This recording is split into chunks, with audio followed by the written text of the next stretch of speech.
जो आपके जीवन में देना चाहता है वो एक नौकरी नहीं है। परमेश्वर जो आपके जीवन में देना चाहता है वो पैसा नहीं है। जो परमेश्वर आपको देना चाहता है वो है आपकी आत्मा में परमेश्वर का वचन।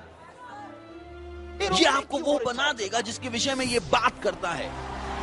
और आप चमक रहे हैं, और आप चमक रहे हैं पवित्र आत्मा के सामर्थ्य के द्वारा। आप चमक रहे हैं पवित्र आत्मा के सामर्थ्य के द्वारा। आप चमक रहे हैं और कुछ भी आपको नहीं रोक सकता है। ये आपका मौसम है, ये आपका समय है। कुछ भी आपको नहीं रोक सकता है। ये आपका समय है, ये आपका समय है। लाभ आपका है।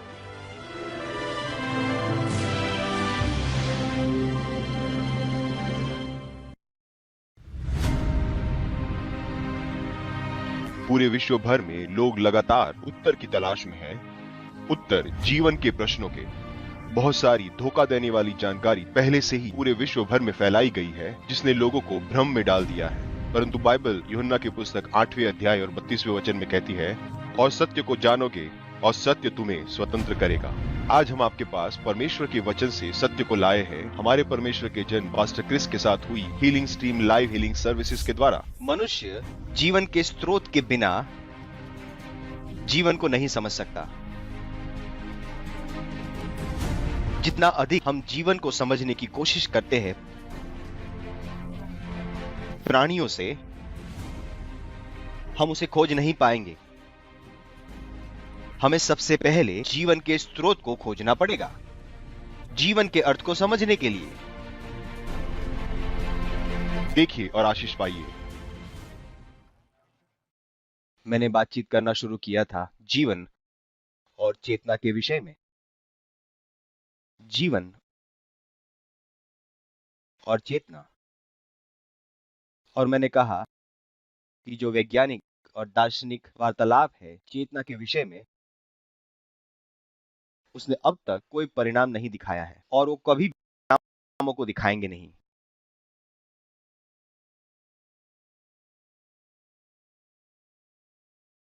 क्योंकि मनुष्य जीवन के स्रोत के बिना जीवन को नहीं समझ सकता।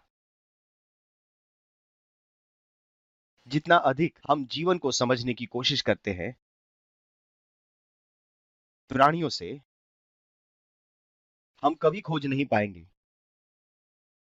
हमें सबसे पहले जीवन का स्रोत खोजना पड़ेगा। जीवन का अर्थ समझने के लिए मैंने आपको दिखाए थे कुछ दिलचस्प विचार जो मनुष्य के पास है चेतना के विषय में। आत्म जागरूकता। क्या व्यक्ति स्वयं जागरूक हो सकता है? क्या वो खुद को जान सकता है? किसी ने मुझसे प्रश्न पूछा कि हमें कैसे पता चले कि हम सब स्वप्न में नहीं है, जहां पर एक दिन हम जाग जाए और हमें समझ में आए कि हम सपना देख रहे थे। वाकई में देखिए, यहां पर उस व्यक्ति के पास चुनौती है चेतना के विषय में। उसे समझ में नहीं आ रहा है कि जीवन क्या है। उसके पास चुनौती है अपने आप को खोजने की। और मैंने आपसे कहा था कि आप अपने आप को अवकाश में नहीं खोज सकते जब तक आपके पास किसी और जगह का रेफरेंस ना हो। आप नहीं बता पाएंगे आप कहां हैं जब तक आप अपने स्थान की जानकारी किसी और स्थान के संदर्भ में न दे। तब तक मनुष्य एक आत्मिक प्राणी है, वो कोई भौतिक शरीर नहीं है।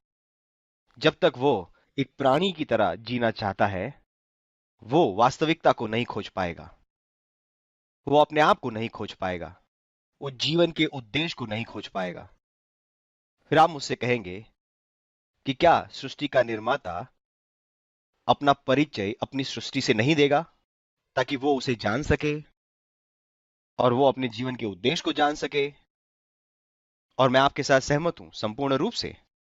नहीं तो उन्हें कैसे समझ में आएगा कि वो यहां पर क्यों है? जब तक सृष्टि का निर्माता अपने आप को उनके सामने प्रस्तुत ना करे, किसी तरीके से उनसे बातचीत करे और उन्हें उनके जीवन का उद्देश्य बताए। सुंदर वस्तु यह है कि उसने एग्जैक्टली यही किया। उसने ऐसा ही किया। उसने वैसा ही किया।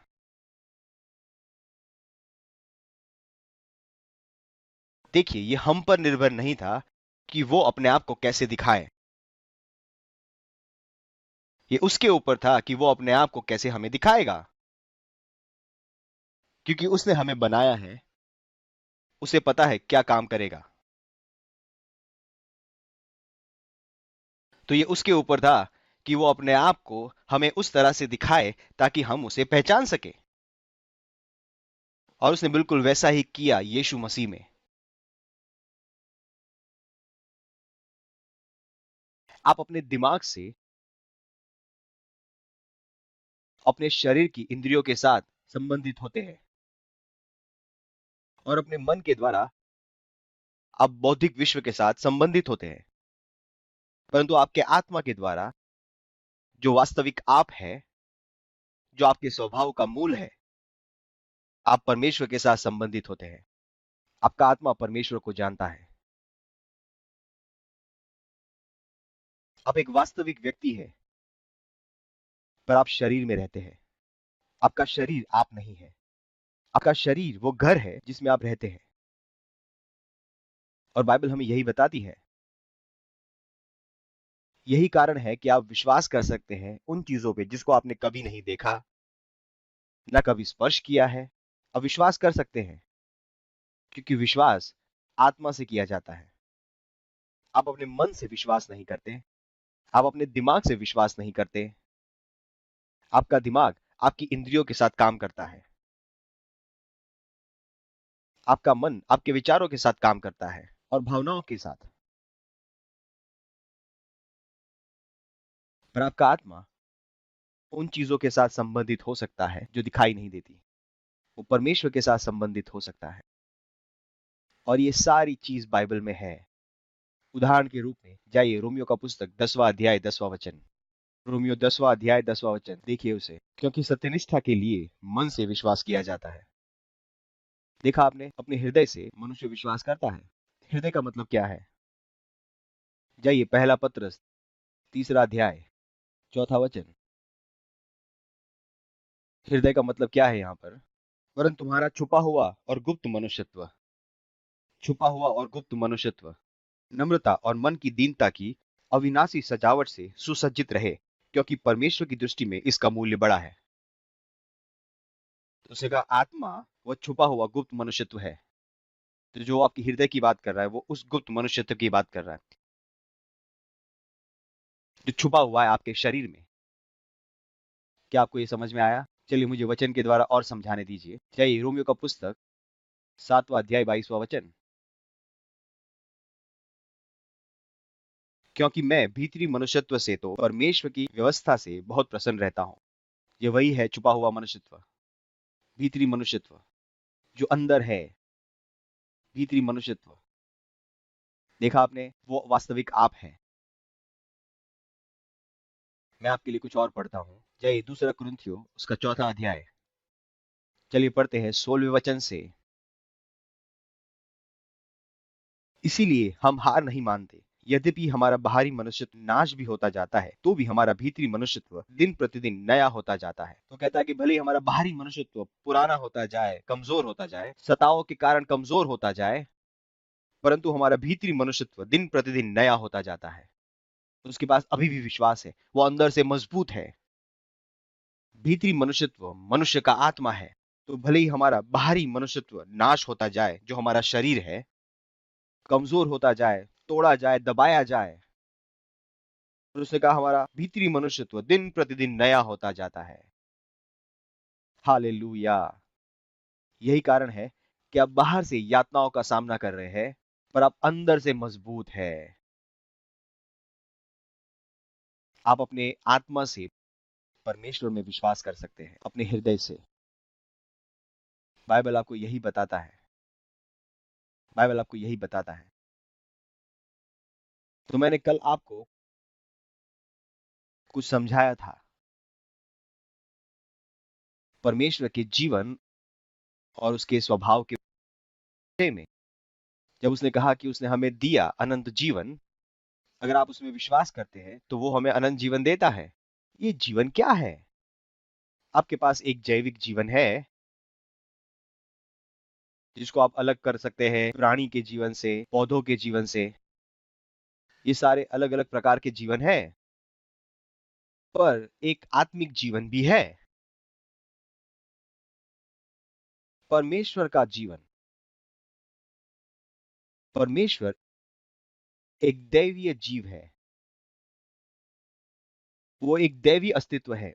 उनके पास अलग प्रकार का जीवन है। उस जीवन में जो उनके पास है, ये वही है जिसे बाइबल कहती है अनंत जीवन। इसी जीवन को वो कहते हैं अनंत जीवन।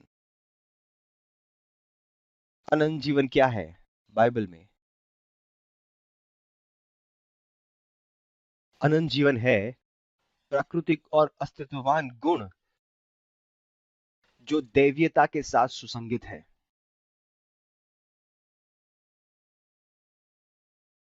ये वो जीवन है जो वो जीते हैं प्राकृतिक रूप से। यह अद्भुत है। तो परमेश्वर के पास वो जीवन है, बिल्कुल है। अस्तित्ववान जीवन, दूसरे शब्दों में कि उनके पास चेतना है कि वो जीवित है। क्या आप उसे देख पा रहे हैं? तो आपके पास बहुत सारी मूर्तियां हो सकती हैं।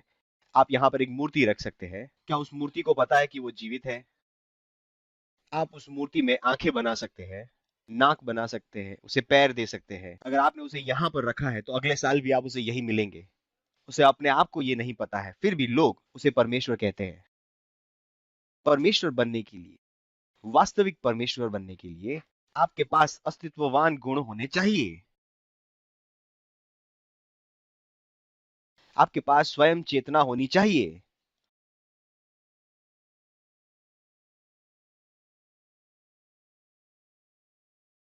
तो वो आपको यह अनंत जीवन देते हैं जो दैवीयता के साथ सुसंगत है। इस तरह से कि जब आपके पास ये है तो आप परमेश्वर के साथ एकता में हैं और आप इस एकता को पहचान रहे हैं। आप इस सहभागिता को जानते हैं। ये वो सबसे ऊंची चीज है जो यीशु मसीह इस विश्व में लेकर आए। इसे हम कहते हैं परमेश्वर के साथ सहभागिता। वो हमें परमेश्वर के साथ एक संबंध में लेकर आए, परमेश्वर के साथ एकता में लेकर आए, और आप इसके लिए सचेत हो जाए। इसीलिए मैंने आपसे कल कहा कि कोई भी व्यक्ति जो वास्तव में नया जन्मा है, उसके पास चेतना के विषय में प्रश्न नहीं होंगे। क्या हम सचेत हैं? ये चेतना क्या है? उसके पास इस तरह के प्रश्न नहीं होंगे। क्यों? क्योंकि उसे चेतना में लाया गया है, आत्मिक चेतना में। वो एक व्यक्ति जो यीशु मसीह को नहीं जानता, उसके पास नहीं हो सकता, क्योंकि वो व्यक्ति आत्मिक रूप से मरा हुआ है। क्या आपको नहीं समझ में आता कि एक व्यक्ति जब मर जाता है वो सचेत नहीं है? तो एक आत्मिक रूप से मरे हुए व्यक्ति में आत्मिक चेतना नहीं हो सकती। यही कारण है उनके पास प्रश्न है चेतना के विषय में, क्योंकि वो आत्मिक रूप से मरे हुए हैं। आपको जीवित होना पड़ेगा, आपको अनंत जीवन ग्रहण करना पड़ेगा आत्मिक रूप से सचेत बनने के लिए। यही कारण है यीशु मसीह ने कहा कि तुम्हें नया जन्म लेना पड़ेगा, तुम्हें नया जन्म लेना पड़ेगा, क्योंकि जब तक तुम नए जन्मे नहीं हो तब तक आपके पास अपने वास्तविक व्यक्तित्व के विषय में चेतना नहीं होगी। आपका वास्तविक जीवन, भीतरी मनुष्यत्व, वो भीतरी मनुष्यत्व अंधकार में होगा। भीतरी मनुष्यत्व के पास कोई जीवन नहीं होगा। वो संघर्ष करता रहेगा जब तक वो नया जन्म ना पाए। पहला जन्म आपके शरीर का जन्म था, आपका बाहरी मनुष्यत्व, वो है बाहरी मनुष्यत्व और उसकी चेतनाएं। दूसरा जन्म है मनुष्य के आत्मा का जन्म। क्या आपको पता है जब यीशु को हमारे लिए पाप बनाया गया, कुछ बहुत जरूरी चीज मुझे कुछ वचन से दिखाने दीजिए। चले जाते यूहन्ना का पुस्तक पहला अध्याय, हम शुरुआत करते हैं चौथे वचन से। मैं आपको कुछ वचन देना चाहता हूं, बहुत ही जरूरी वचन। ये यीशु मसीह की बात कर रहा है। उसमें जीवन था और वह जीवन मनुष्य की ज्योति थी। यीशु मसीह का जीवन मनुष्य की ज्योति थी। ये अलग प्रकार का जीवन था। ये बहुत बड़ा है जो मैं आपको दिखा रहा हूं। जाइए 14वें वचन में, उसी अध्याय और उसी पुस्तक में। और वचन देहधारी हुआ, ये गेनोमाय है, इसका मतलब है वो देहधारी बना। परमेश्वर का वचन देहधारी बना और अनुग्रह और सच्चाई से परिपूर्ण होकर हमारे बीच में डेरा किया, और हमने उसकी ऐसी महिमा देखी जैसे पिता के इकलौते की महिमा। ये बहुत बड़ा है, ऐसी महिमा देखी जैसे पिता के इकलौते की महिमा। यहाँ पर ये क्या कह रहे हैं? आपको पता है यहाँ पर यीशु को क्या कहा गया? पिता का इकलौता। ग्रीक में उसका अर्थ है एकमात्र जन्मा हुआ। न केवल एकमात्र जन्मा हुआ, वो है मोनोगिनीज। ग्रीक में यही शब्द है। इसका अर्थ है कि एकमात्र प्रकार का, एकमात्र प्रकार का। इसका अर्थ है कि यीशु अपने आप में एक प्रकार का था। यीशु अपने आप में एक प्रकार का था।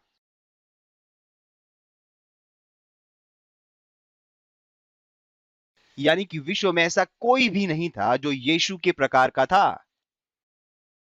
वो परमेश्वर का मोनोगिनीस था, एकमात्र प्रकार का। पिता के इकलौते का यही मतलब है, एकमात्र जन्मा हुआ, एकमात्र प्रकार का, मोनोगिनीज,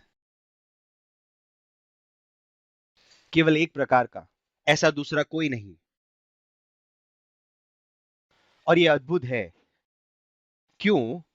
क्योंकि यीशु कुंवारी से जन्मा था, और क्योंकि वो कुंवारी से जन्मा था, उसके पास साधारण मनुष्य का जीवन नहीं था। उसके पास मनुष्य का शरीर था, क्योंकि शरीर महिला से आता है, परंतु जीवन और स्वभाव पुरुष से आता है। परंतु यीशु पुरुष के द्वारा जन्मा नहीं था, वो पवित्र आत्मा के द्वारा जन्मा था। परमेश्वर का वचन, स्त्री ने परमेश्वर के वचन को ग्रहण किया जो स्वर्गदूत से आया था, और पवित्र आत्मा उसके ऊपर आया और वो गर्भवती रही। यीशु मसीह को पवित्र आत्मा की संतान कहा गया। अपने आप में एक परमेश्वर का मोनोगिनीस, अपने आप में एक। और ये अद्भुत है, अनुग्रह और सच्चाई से भरा हुआ। जाइए 18वें वचन में, मुझे आपको कुछ दिखाने दीजिए। परमेश्वर को किसी ने भी नहीं देखा, किसी ने भी नहीं। किसी ने भी परमेश्वर को किसी समय देखा नहीं है। फिर उसने कहा इकलौता पुत्र, यहां पर भी वही वर्ड यूज किया गया है, इकलौता पुत्र, परमेश्वर का मोनोगिनीज, एकमात्र प्रकार का, परमेश्वर का एक प्रकार का पुत्र, जो पिता की गोद में है, उसी ने उसे प्रकट किया। इसका यीशु मसीह ने परमेश्वर के स्वभाव को दिखाया। अगर आपको जानना है परमेश्वर कैसे है, आप यीशु मसीह को देखते हैं। उसमें कोई आश्चर्य नहीं है कि यीशु ने कहा कि अगर आपने मुझे देखा है तो आपने पिता को देखा है। यह अद्भुत है। फिर यीशु की मृत्यु हुई, सही है। जब यीशु मसीह मरे, उनको सूली पे चढ़ाया गया, जो उन्होंने हमारे लिए किया। फिर उनको गाड़ा गया। बाइबल कहती है जब परमेश्वर ने उसे जिलाया, उसने नया जन्म पाया। ये अद्भुत है। मैं आपको ये दिखाऊंगा। जब परमेश्वर ने उसे जिलाया, उनका नया जन्म हुआ। क्या? जाइए प्रेरितों के काम उसका 13वां अध्याय, चलिए पढ़ना शुरू करते हैं 31वें वचन से। और वह उनके जो उसके साथ गलील से यरूशलेम आए थे बहुत दिनों तक दिखाई देता रहा लोगों के सामने। अब वे भी उसके गवाह है। और हम तुम्हें उस प्रतिज्ञा के विषय में जो बाप दादों से की गई थी यह सुसमाचार सुनाते हैं कि परमेश्वर ने यीशु को जिलाकर वही प्रतिज्ञा हमारी संतान के लिए पूरी की, जैसा दूसरे भजन में भी लिखा है। देखिए इसे, जब उसने यीशु को मरे हुए में से जिलाया, कि जैसा दूसरे भजन में भी लिखा है कि तू मेरा पुत्र है, आज मैं ही ने तुझे जन्माया है। दूसरे शब्दों में, जब परमेश्वर ने यीशु को मरे हुए में से जिलाया, परमेश्वर ने कहा कि इस दिन मैंने तुम्हें जन्म दिया। तो ये दूसरा जन्म था यीशु मसीह का। तो देखा आपने, पहले वो मरियम से जन्मा, और फिर जब परमेश्वर ने उसे मरे हुओं में से जिलाया, उसने कहा कि वो इस दिन जन्मा। यह है उसका नया जन्म। और ये क्यों जरूरी था? क्योंकि जब सूली पे जब वो हमारे लिए मर रहे थे, उसने हमारे पापों को अपने ऊपर ले लिया। उसने हमारे पापों को अपने ऊपर ले लिया। तो जब यीशु सूली पे मरे, उनकी आत्मा कहाँ गई? वो नरक में गई। वो नरक में गए, क्योंकि वही स्थान है जहां पर हमें जाना था। वो नरक में गए। इस समय मैं आपको बहुत ज्यादा जानकारी नहीं देने वाला कि नरक में क्या हुआ था, पर मैं आपको संक्षिप्त में बताऊंगा। बाइबल हमें बताती कि वहां पर क्या हुआ। और उसने प्रधानताओं और अधिकारों को अपने ऊपर से उतार कर उनका खुल्लम खुल्ला तमाशा बनाया और क्रूस के कारण उन पर जय जयकार की ध्वनि सुनाई। जो मैंने आपको अभी बताया वो वचन था। मैंने आपको क्या कहा कि नरक में यीशु के सामने शैतान और उसके दानव थे। वो यीशु के ऊपर चढ़ आए थे, क्योंकि बाइबल कहती है कि उसने उन्हें अपने ऊपर से उतार के फेंक दिया और उनका खुल्लम खुल्ला तमाशा बनाया, जिसका अर्थ है अंधकार के सारे शैतानों के सामने यीशु ने शैतान को हराया और उसके अंधकार के साम्राज्य को हराया। उसने उन सबको हराया और फिर परमेश्वर ने उसे जिलाया। वो वापस जीवित हुए। और जब वो वापस जीवित हुए, वहां पर कुछ हुआ जो बहुत जरूरी है। जाइए पहला तिमोथी उसका 3 अध्याय में और 16 वचन। और इसमें संदेह नहीं कि भक्ति का भेद गंभीर है। इसे ध्यान से सुनिए, बहुत अद्भुत है। अर्थात वह जो शरीर में प्रकट हुआ, परमेश्वर शरीर में प्रकट हुआ।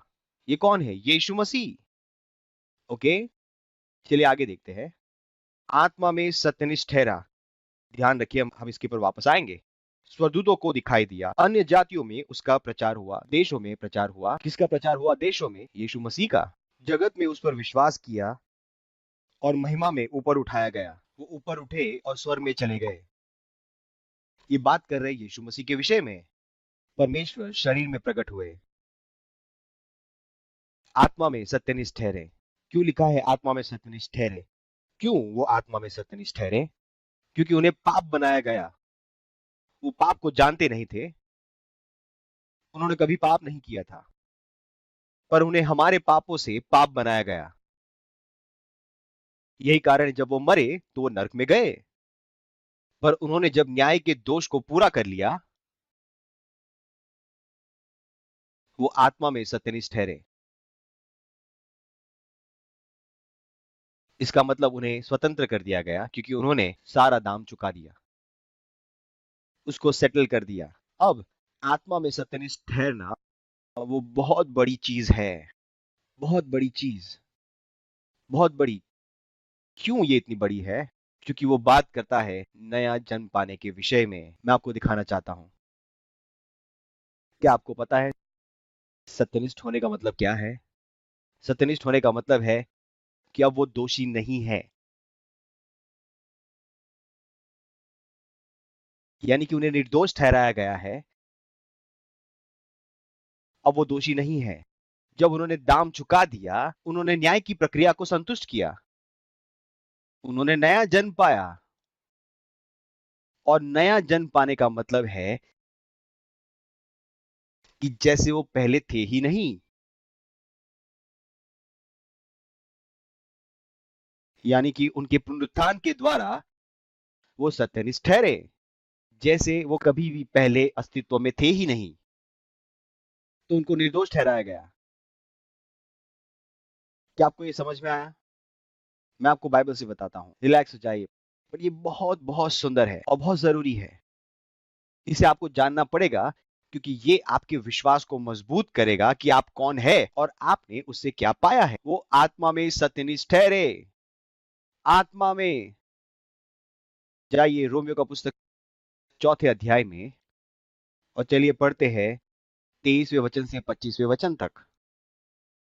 और यह वचन कि विश्वास उसके लिए सत्यनिष्ठा गिना गया, न केवल उसी के लिए लिखा गया। बात कर रहा है अब्राहम के विषय में। और अगला वचन देखिए, वरन हमारे लिए भी जिनके लिए विश्वास सत्यनिष्ठा गिना जाएगा, अर्थात हमारे लिए जो उस पर विश्वास करते हैं जिसने हमारे प्रभु यीशु को मरे हुओं में से जिलाया। अब अगला देखिए, जिसने हमारे प्रभु यीशु को मरे हुओं में से जिलाया, वह हमारे अपराधों के लिए पकड़वाया गया, यानी कि उसको मृत्यु के लिए दे दिया गया। हमारे अपराधों के कारण उसे मृत्यु के लिए दे दिया गया और हमारे सत्यनिष्ठ ठहरने के लिए जिलाया भी गया। उसे हमें सत्यनिष्ठ ठहराने के लिए जिलाया गया। इसका मतलब है जब उसे आत्मा में सत्यनिष्ठ ठहराया गया, हमें भी आत्मा में सत्यनिष्ठ ठहराया गया। तो रोमियो का पुस्तक उसके 5वें अध्याय पहले वचन में उसका अगला ही वचन, रोमियो उसका 5वां अध्याय पहला वचन, देखिए वो क्या कहता है। तो जब हम विश्वास से सत्यनिष्ठ ठहरे तो अपने प्रभु यीशु मसीह के द्वारा परमेश्वर के साथ मेल रखे। हम विश्वास से सत्यनिष्ठ ठहरे, हम निर्दोष ठहराए गए, हमें छुड़ाया गया। कैसे? नया जन्म पाने के द्वारा। स्वागत है। मैं भरोसा करता हूं कि परमेश्वर आज आपको छुएंगे और आप तक चंगाई लाएंगे। मैं आपके लिए प्रार्थना करना चाहता हूं। पिता प्रभु यीशु मसीह के नाम में मैं हर व्यक्ति के लिए प्रार्थना करता हूं जो ठीक अभी इस प्रोग्राम के प्रभाव के अंतर्गत है। मैं प्रार्थना करता हूं उनकी चंगाई के लिए कि वो सही हो जाएं, उनका स्वास्थ्य उन्हें वापस मिल जाए प्रभु यीशु के नाम में। चंगे हो जाओ अपने शरीर में, चंगे हो जाओ अभी। मैं दर्द को आदेश देता हूं आपको छोड़ के जाने का, अपने सर के मुकुट से लेकर आपके पांव के तलवों तक। मैं ट्यूमर्स को मरने का आदेश देता हूं प्रभु यीशु के नाम में। अपने शरीर में चंगे हो जाओ। मैं कान के ट्यूमर को भगाता हूं। किसी को सुनने में परेशानी हो रही है क्योंकि कान में ट्यूमर है, मैं उन शैतानों को आदेश देता हूं आपके शरीरों से बाहर निकलने का, चंगे हो जाओ। अपने हाथों को अपने शरीर पर रखकर कहिए, मैं अपने शरीर में चंगाई ग्रहण करता हूं प्रभु यीशु के नाम में। Praise God. धन्यवाद प्रभु, धन्यवाद प्रभु। हाँ, चंगे हो जाओ यीशु के नाम में। आमीन। हमें बताइए कि प्रभु ने आपके लिए क्या किया है। स्क्रीन पर दिखाए गए नंबरों पर फोन कीजिए और हमें बताइए। हमें आपसे सुनकर बहुत खुशी होगी। इससे पहले मैं आपको जाने दूं, मेरे पास सामग्री